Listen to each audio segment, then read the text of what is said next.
Attention! Voilà, vous avez écouté. Ça permet que s'il y a des gens dans la zone, ils sont obligés de quitter. Donc, tout le personnel du chantier savent que quand il y a deux cris, c'est que si on est dans la zone, il faut quitter. Il y a un arbre qui est en train d'arriver. Direction.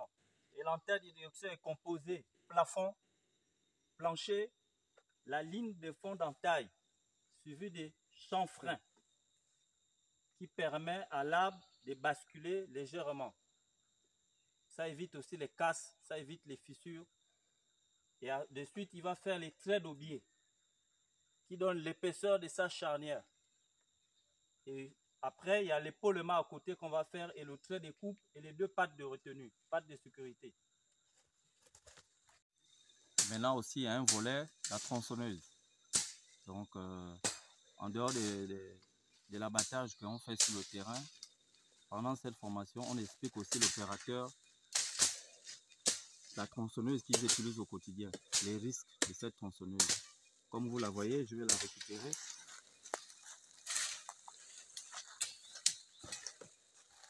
Voilà, elle est là, la tronçonneuse 780 qui est là.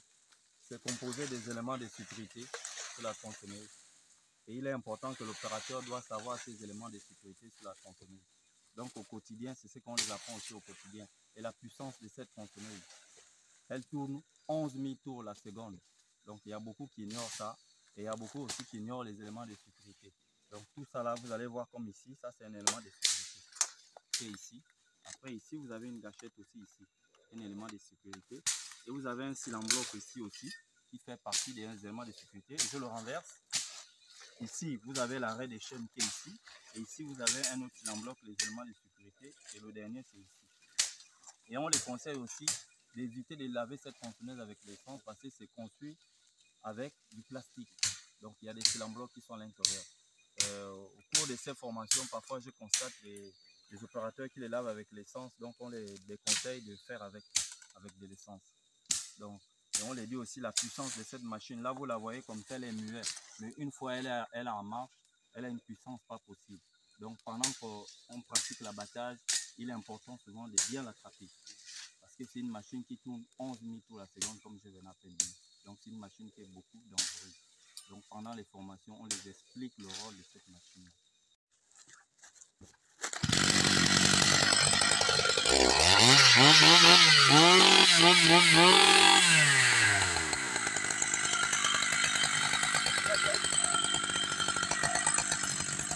C'est là que j'ai créé une entreprise ici au Gabon. Et l'entreprise s'appelle Marianne Forêt Gabon International.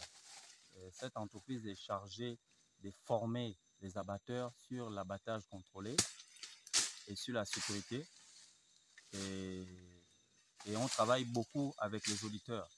Donc, puisqu'on demande aux entreprises d'être certifiées, et ça, c'est une branche de la certification.